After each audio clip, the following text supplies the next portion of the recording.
بسم الله الرحمن الرحيم السلام عليكم ورحمة الله وبركاته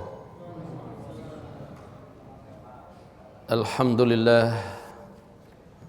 والصلاة والسلام على رسول الله صلى الله عليه وسلم اللهم لا سهل إلا ما جعلته سهلا وأنت تجعل الحزن إذا شئت سهلا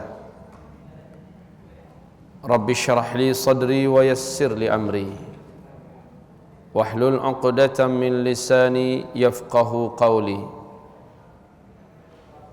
قال الله سبحانه وتعالى يا أيها الذين آمنوا اتقوا الله حق تقاته ولا تموتن إلا وأنتم مسلمون وقال سبحانه وتعالى يا أيها الناس اتقوا ربكم الذي خلقكم من نفس واحدة وخلق منها زوجها وبث منهما رجالا كثيرا ونساء واتقوا الله الذي تساءلون به والأرحام إن الله كان عليكم رقيبا وقال سبحانه وتعالى يا أيها الذين آمنوا اتقوا الله وقولوا قولا سديدا يصلح لكم أعمالكم ويغفر لكم ذنوبكم ومن يطع الله ورسوله فقد فاز فوزا عظيما اللهم ارحمنا بالقرآن وقال النبي صلى الله عليه وسلم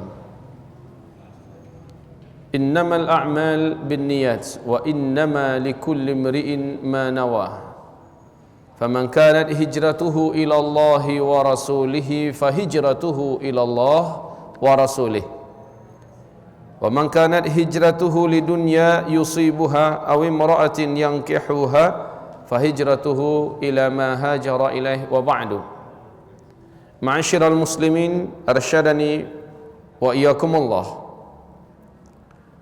segala hamdan wa syukran hanyalah ditujukan buat yang paling berhak menerimanya, zat yang telah menyebarkan nikmat, yang telah memberikan rezeki dan mengeluarkan nafkah buat seluruh makhluknya tanpa henti dan tidak pernah berkurang apa yang ada di dalam tangannya dari khazanah kekayaan Allah subhanahu wa ta'ala.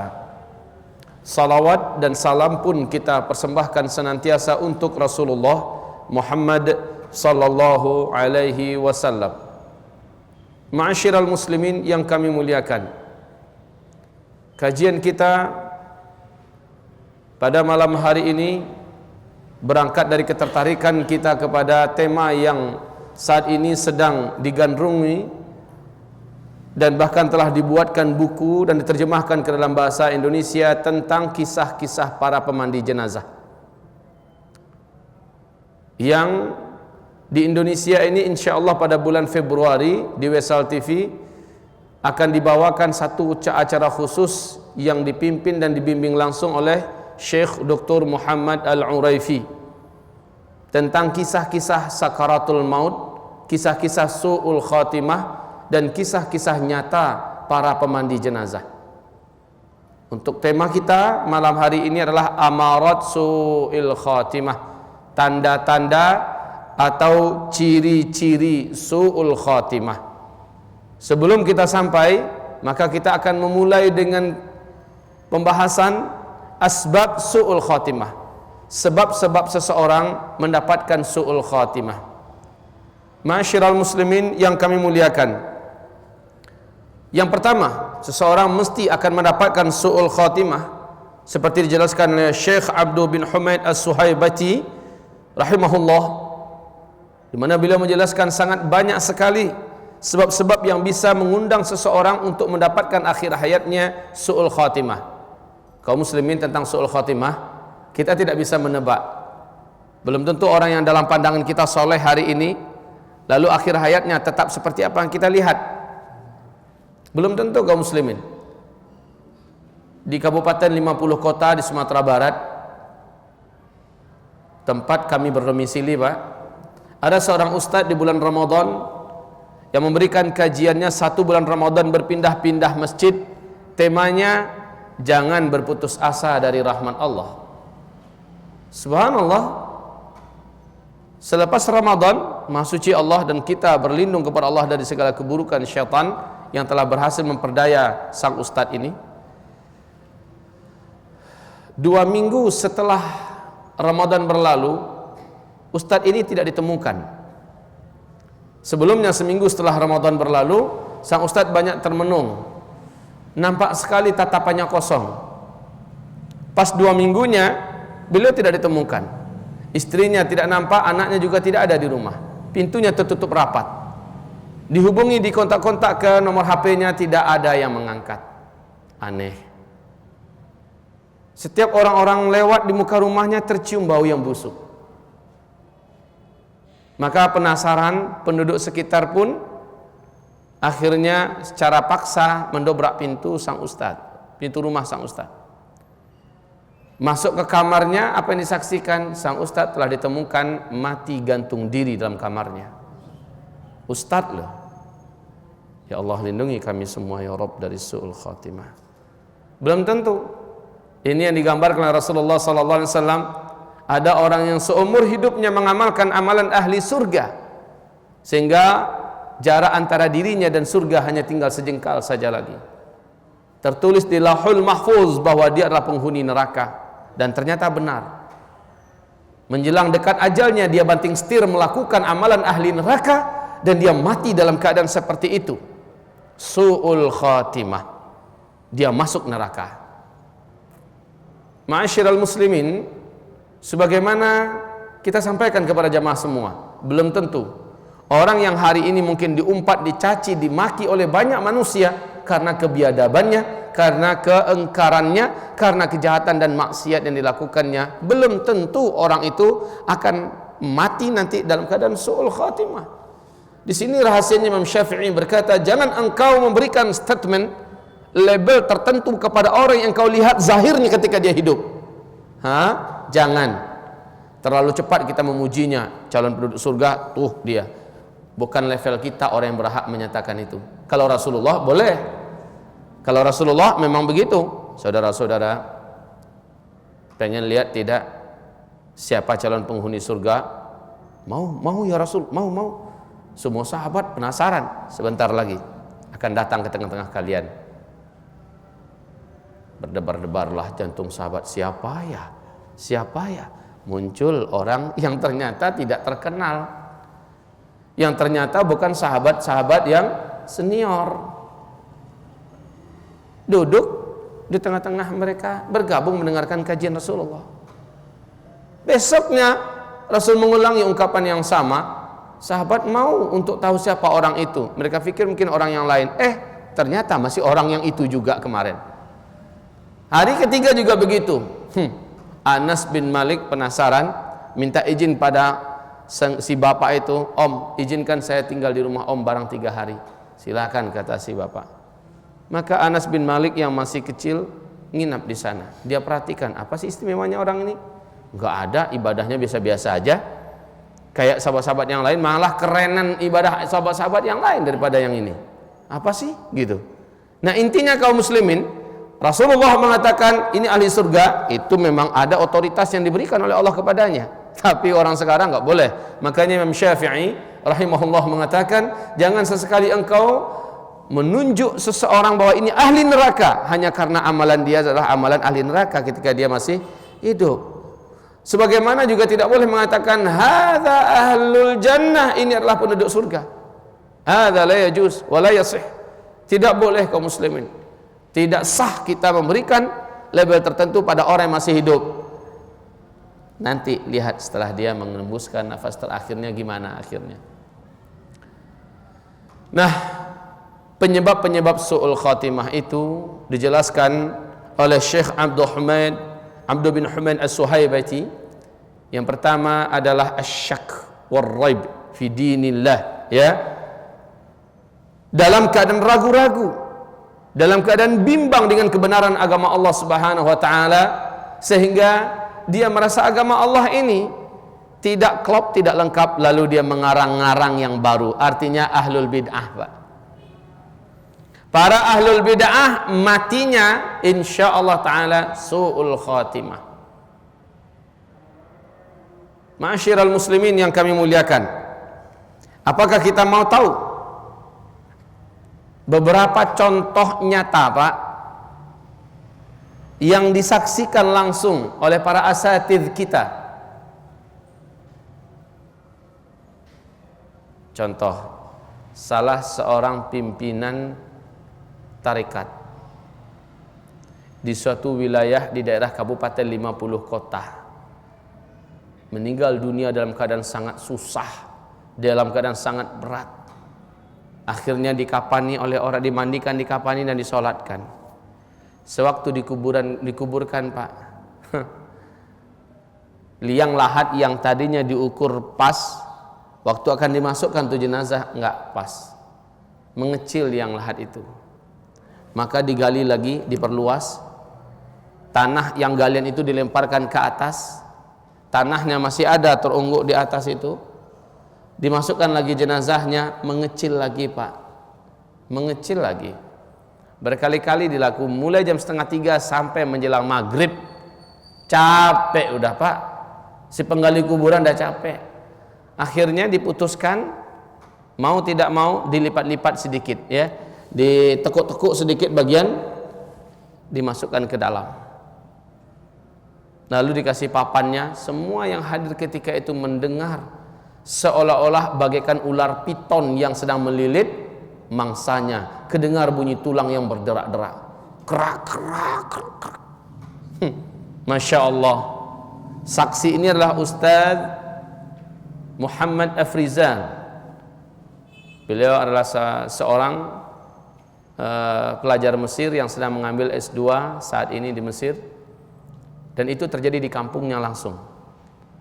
Masya Allah. Ibaratullah, amalan yang dibuatnya amalan-amalan bid'ah, diluruskan malah dilawannya ustaz-ustaz yang meluruskan dengan sunnah, dan dia pertahankan kebid'ahannya. Maka orang yang macam ini beda, ya, antara ahlul bid'ah dengan mubtadi', itu beda. Ahlul bid'ah biasanya disebutkan untuk orang-orang yang hanya sekedar menjadi murid atau pengikut.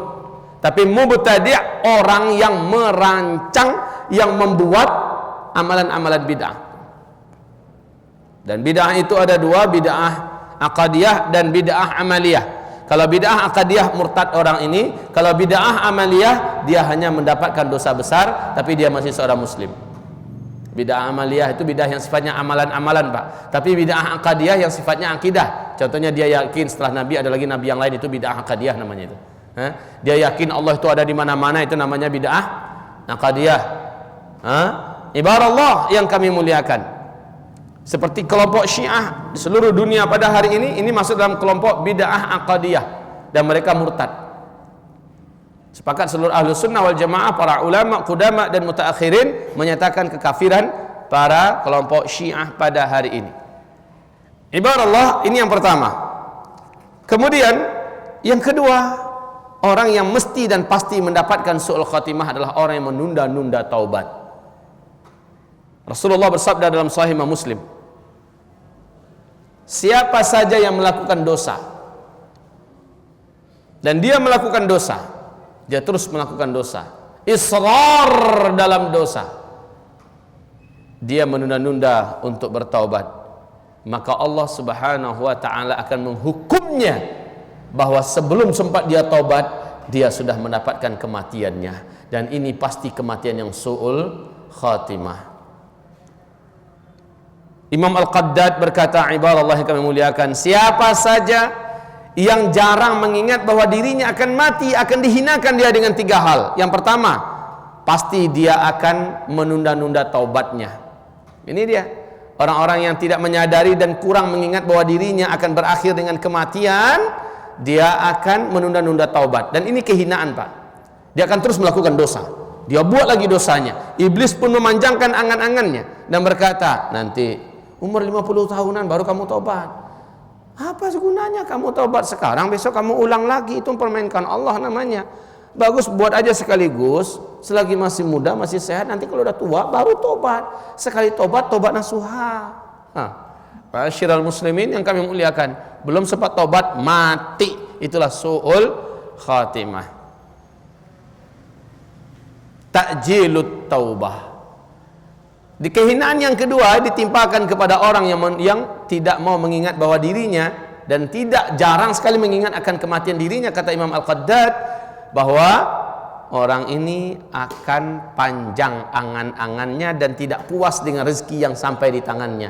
Akibatnya kaum muslimin, dia terus memburu dan mengejar, menghabiskan semua waktunya dalam memperebutkan dan mendapatkan apa yang belum sampai ke tangannya. Obsesinya selalu dunia, cita-citanya selalu dunia. Dan yang ketiga, orang ini mesti malas beribadah, dan ini kehinaan seluruhnya.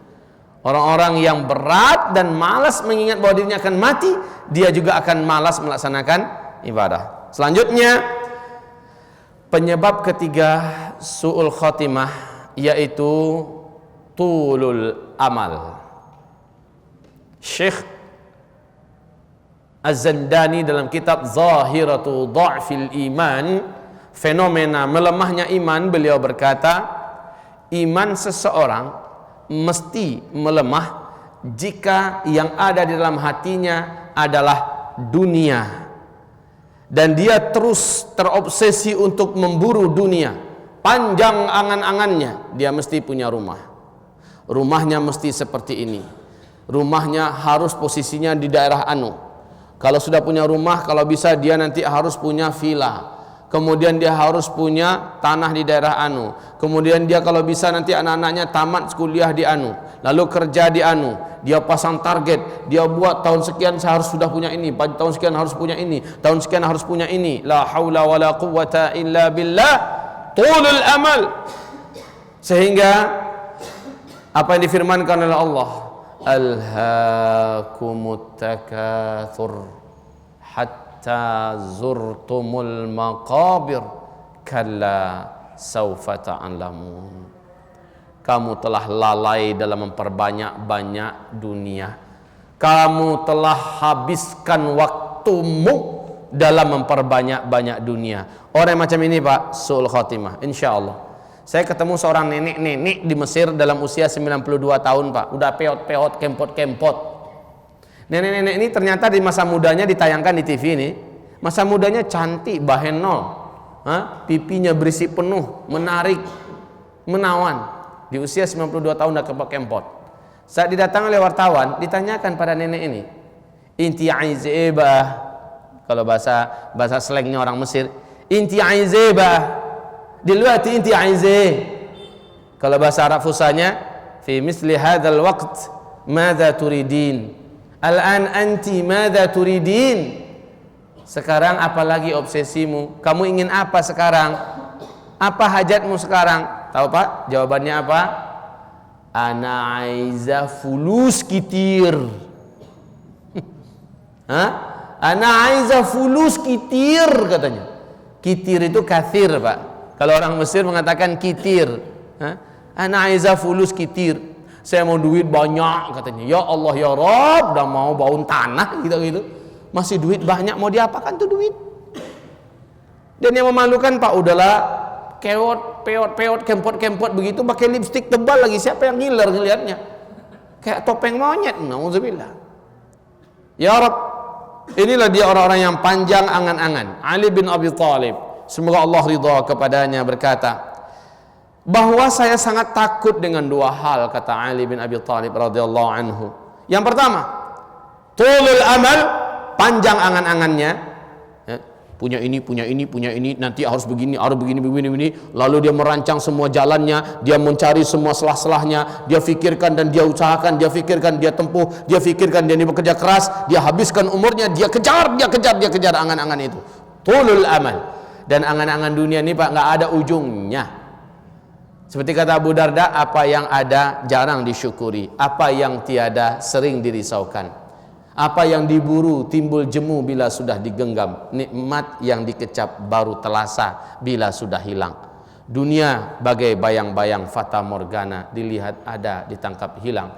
Nafsu bagai air laut, semakin diminum semakin menambah haus. Ada selesainya enggak tuh? Enggak ada. Kalau seseorang diberikan kepadanya satu gunung Uhud, emas padat dalam dan luar, mestinya udah merasa cukup enggak, Pak? Apakah kita pikir manusia akan cukup? Tidak, kata Rasulullah. Dia akan berkata, kalaulah diberikan untukku satu lagi yang seperti ini kan enak, pas sepasang, katanya. Kalau diberikan kepadanya yang satu lagi, dia akan berkata lagi bahwa kalau saya diberikan kepada aku yang seperti ini sepasang lagi, kapan dia akan selesainya? Sampai tanah disumpalkan ke mulutnya, sampai dia disumbatkan ke liang lahatnya, baru berhenti dia dengan angan-angan. Masyiral muslimin yang kami muliakan, yang kedua kata Ali bin Abi Thalib, yang paling saya takuti yaitu menuruti ittiba' hawa nafas, patuh dan penurut kepada hawa nafsu. Ali berkata, panjang angan-angan melupakan seseorang kepada akhirat Allah Subhanahu wa taala, dan mengikuti hawa nafsu akan menjadikan seseorang terhalang dari kebenaran. Hawa nafsu, pendapatnya, keinginannya, apa yang diidekannya, buah pikirannya, kalau itu menurutnya yang paling bagus, maka datang orang membawa kebenaran dari ayat, dari hadis, dia akan menolak itu. Iya itu bagus, tapi menurut saya ini yang paling cocok sekarang ini. Itu hawa nafsu dah itu, menurut saya itu. Masyiral muslimin yang kami muliakan, orang yang macam ini gaya hidupnya Allah sebutkan dalam surat Al-Hujurat di ayat pertama dan ayat kedua, dia pasti akan batal seluruh amal solehnya. Lah orang kayak gitu tuh berhak nak mendapatkan su'ul khatimah, pasti, Pak. Yang keempat, penyebab su'ul khatimah yaitu senang dan merasa terbiasa melakukan maksiat. Senang dengan maksiat. Masih beda dengan orang yang habis melakukan maksiat, dia gelisah, dosa, dia tahu dia itu dosa dan dia menangis. Walaupun nanti masih dikerjakannya, Pak, tapi masih ada gelisah, itu masih mending. Walaupun demikian, orang ini akan tetap mendapatkan dosa besar. Tapi orang yang melakukan dosa dan dia menikmati dosa itu, saat ditegur kepadanya, kapan kamu mau tobat? Tobat-tobat, apa tuh tobat-tobat? Dan dia mengatakan, this is my life, ini adalah hidupku. Kamu gak usah masuk-masuk dalam urusanku, ini hak azaziku. Siapa yang mau menghalangi aku? Pakai uang aku? Aku pakai uang aku, nggak ada urusan dengan kalian.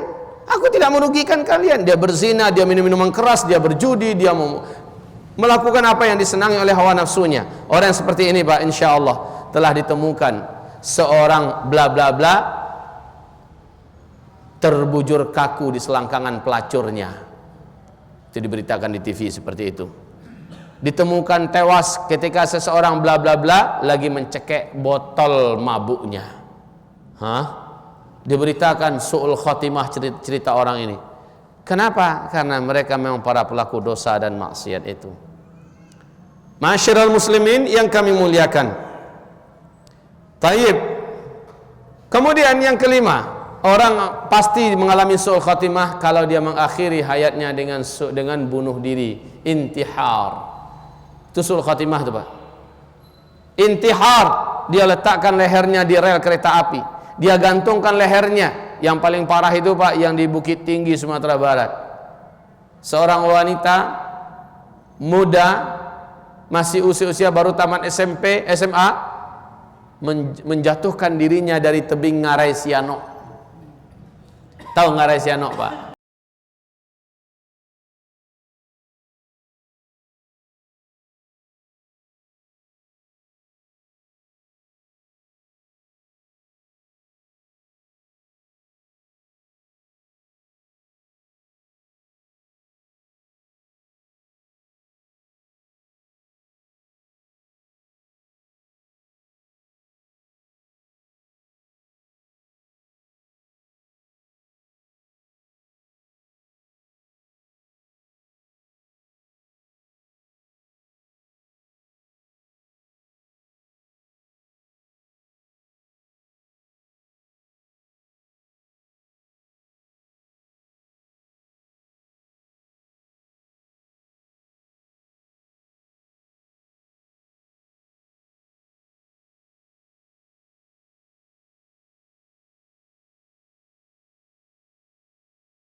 Akhir hayat orang ini ketahuan insyaallah taala. Masyarul muslimin. Nah, tanda-tanda su'ul khatimah ini dijelaskan oleh Syekh Abdul bin Humaid As-Suhaibati. Beliau menyampaikan banyak sekali tanda-tanda su'ul khatimah. Bisa dilihat tanda-tanda ini ibarat yang kami muliakan saat dia sakit keras. Gimana? Mencela mencaci enggak dia dengan penyakit itu? Keluar enggak kata-kata sumpah serapah yang tidak rida dengan penyakit itu?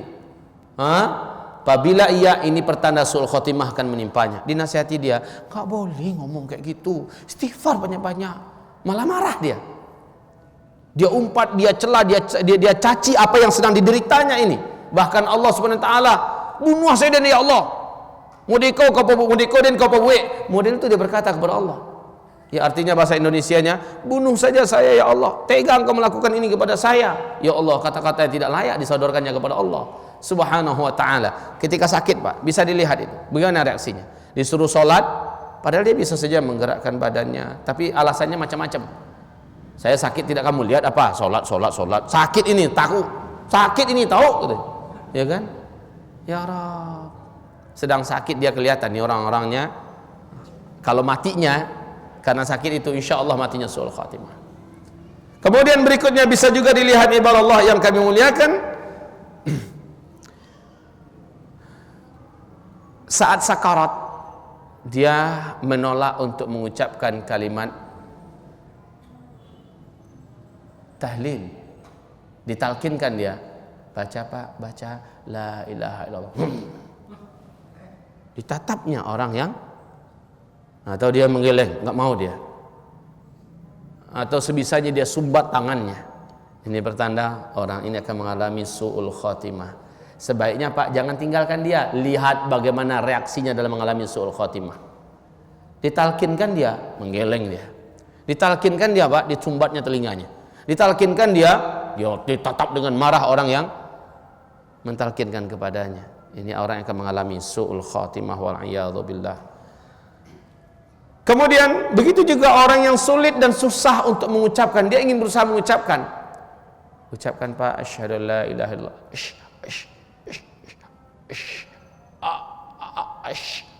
Udah itu. Sebuah pertanda itu Pak. Kalau sempat dia mati, maka dia akan mengalami kematian su'ul khatimah. Ada enggak salah seorang sahabat Nabi mengalami susah mengucapkan 2 kali syahadat ketika sakarat? Ada enggak? Masih ingat? Akhirnya Nabi mengatakan siapkan kayu bakar. Masih ingat? Ternyata ibunya sedang sakit hati kepadanya dan belum ridho kepadanya. Rasul mintakan izin kepada si ibu agar anaknya ini dimaafkan kalau tidak dibakar. Mendengarkan anaknya mau dibakar, barulah ibu mengatakan, saya maafkan dia, saya maafkan anak saya. Barulah dia bisa menghembuskan nafas terakhirnya dan mengucapkan asyhadu an la ilaha illallah. Masya Allah Pak. Salah satu penyebab terhambatnya kita mengucapkan 2 kalimat syahadat atau kalimat la ilaha illallah di akhir hayat kita adalah ibu kita masih punya kendala hati kepada kita. Ittaqullah. Takutlah kepada Allah. Ma'asyiral muslimin yang kami muliakan. Begitu juga tanda-tanda su'ul khatimah bisa didapatkan ketika saat memandikan jenazahnya Pak. Berubah warnanya. Menjadi hitam, membiru. Kadang-kadang baunya busuk. Berminyak, keluar minyak dari pori-porinya. Dibersihkan bagaimanapun, keluar lagi minyak itu. Jijik kita melihatnya Pak. Kadang-kadang nanah atau darah keluar terus dari mulutnya, dari hidungnya, nggak bisa dibersihkan. Masyiral muslimin yang kami muliakan. Dan begitu juga tanda-tanda su'ul khatimah ditandai dengan bagaimana ketika mengangkat jenazah orang ini dan melihat kondisi jenazahnya. Ada yang kondisi jenazahnya kaum muslimin berulat, atau ada yang diangkat sangat berat, atau ada yang dimasukkan ke liang lahat seperti guru tarekat tadi, ya, nggak masuk Pak, nggak masuk. Yang unik, dan ini kisah nyata, dan ini terjadi di kota Payakumbuh, Sumatera Barat, dan langsung di depan kedua biji mata saya. Seorang lelaki yang meninggal dalam keadaan candu minuman keras, mati dalam keadaan seperti itu. Singkatnya, setelah dimandikan, dikapani, lalu setelah disolatkan oleh anaknya, kita antarkan ke pemakamannya Pak. Pas dimasukkan, baru mau diletakkan di liang lahatnya, seluruh kami berteriak.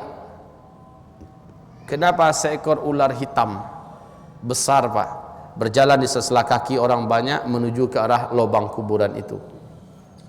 Biasanya ular kalau ada orang lari enggak? Ini malah jalan di sela-sela kaki orang, nyantai banget dia jalan Pak. Bukan ular kecil segini, enggak. Kaum muslimin jalan ular hitam itu, ya, di sela-sela kaki orang dan langsung masukkan dirinya ke dalam. Langsung menunggu di liang lahat. Bapak tahu respon daripada orang-orang yang sudah mau meletakkan jenazah itu tadi? Bahasa orang Padang langsung diambuang ke dalam. Ketakutan kaum muslimin, langsung dilemparkannya ke dalam, langsung susun bapaknya, tok tok tok tok tok, naik ke atas, mereka ke atas. Yang lain geleng-geleng kepala, ya Allah ya Allah ya Allah. Masya Allah nih kaum muslimin. Makanya kisah-kisah para pemandi jenazah Pak, itu menarik kalau seandainya memang di live kan. Kalau memang betul-betul jadi diputar di Wesal TV, ini indah sekali Pak. Ini akan bisa memicu semangat kita untuk berhati-hati mendapatkan su'ul khatimah. Nah ini diantara tanda su'ul khatimah itu begitu, ibarallah, ma'asyiral muslimin yang kami muliakan. Ada juga yang terlihat setelah si mayit dimakamkan. Ada aja tanda-tandanya, kuburannya beginilah terjadi, ya. Kemudian macam-macam ibarallah, ma'asyiral muslimin yang kami muliakan. Nah, hamba-hamba Allah, Inna nas'alullah ta'ala al-afiyah min su'il khatimah lana wa lakum jami'an wa nastaghfiruka ya Allah wa natubu ilaik wa billahi taufiq wal hidayah subhanakallahumma wa bihamdika asyhadu an la ilaha illa anta astaghfiruka wa atubu ilaik. Assalamualaikum warahmatullahi wabarakatuh.